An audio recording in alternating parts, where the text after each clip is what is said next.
I know we're fresh into 2023, but that doesn't mean that all the creative pursuits from the past don't matter, right? Well, either way, here's October 2020 in my bullet journal. This particular October in 2020, I went for a basic fall theme. I remember not wanting to do anything particularly spooky like I've done in the past, but instead wanting to highlight all the beautiful fall colors that I love bullet journaling with. For the intro page, I wanted to draw a big tree with all the pretty orange, red, and yellow leaves falling. I'm not too great at drawing trees, I really don't think anyone is, but I think I figured something out for this one. I started with the frame of the tree, roots and branches with my brown Staedtler fineliner, and filled it in with my brown Mildliner, and then added all of the leaves in as dots with various orange, red, and yellow colors. All the materials I use will be listed in the description, so if I don't mention something, you can always check it out there. I find that a lot of bullet journaling that I did back in 2020 was really quite simple and more focused on doodling, so I think that this month's theme is one of those that really anyone can do with very few materials. I also added a little swing hanging off the lowest branch because I thought that there was too much empty space on one side, and it was cute. And then I added the title of October 2020 on the other side. For the next page, I was making my gratitude log, something I've been doing since I started bullet journaling in 2017, and I'm still doing now in 2023. I started off with blocking all the space I needed to actually fill it out day by day by highlighting every second line in this beautiful burnt orange brush from Faber-Castell. Then I added a big tree branch at the top with some leaves in the title.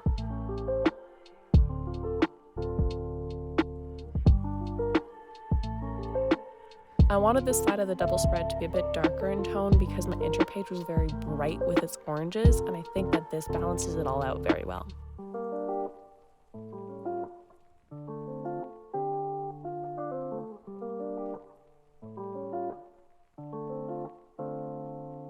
Next up, we have my sleep tracker, most of which is just repetitive numbers so that I can highlight when I was asleep each night.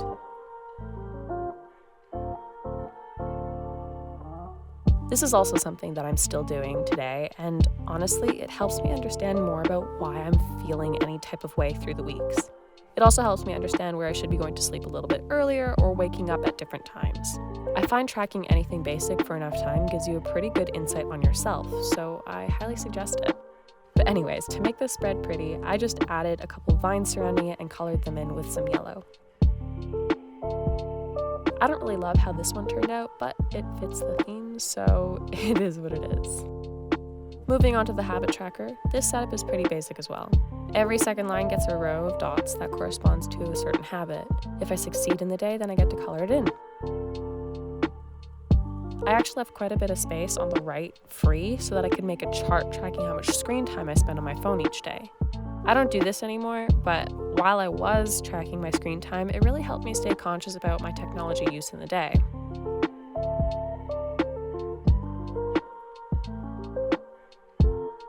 Next up, I have a double-page calendar, which is always very important to me. As a full-time student, keeping track of when my classes are and when any work might be due or any part-time jobs I might have or events coming up in my personal life, I love having a space to look at it all and plan out my weeks in the grand scheme of the whole month.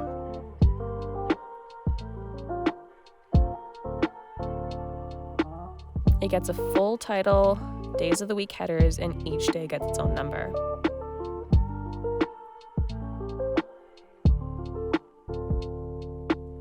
Then on the side, I have a little space for long-term goals that I could choose to work on this month, books I'm currently reading, and homework.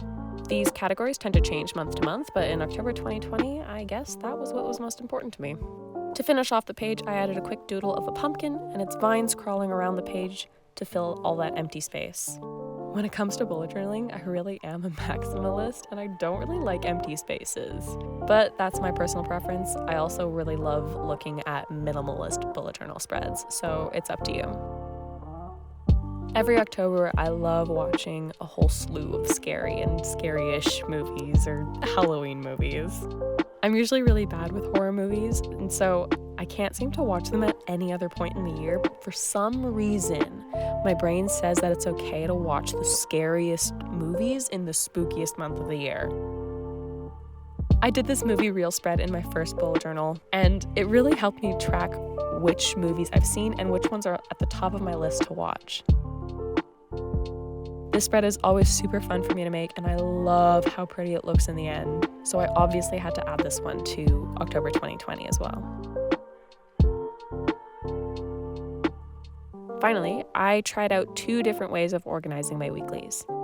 This month, I switched between 2 days per page horizontally and 2 days per page vertically. I wanted to see which format I liked best and was most effective for me, but either way, I followed the same design concept between the horizontal and vertical.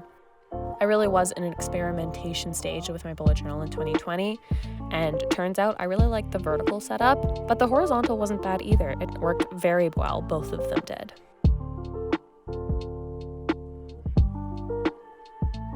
Each day had a different main color with a different accent color for the vine leaves.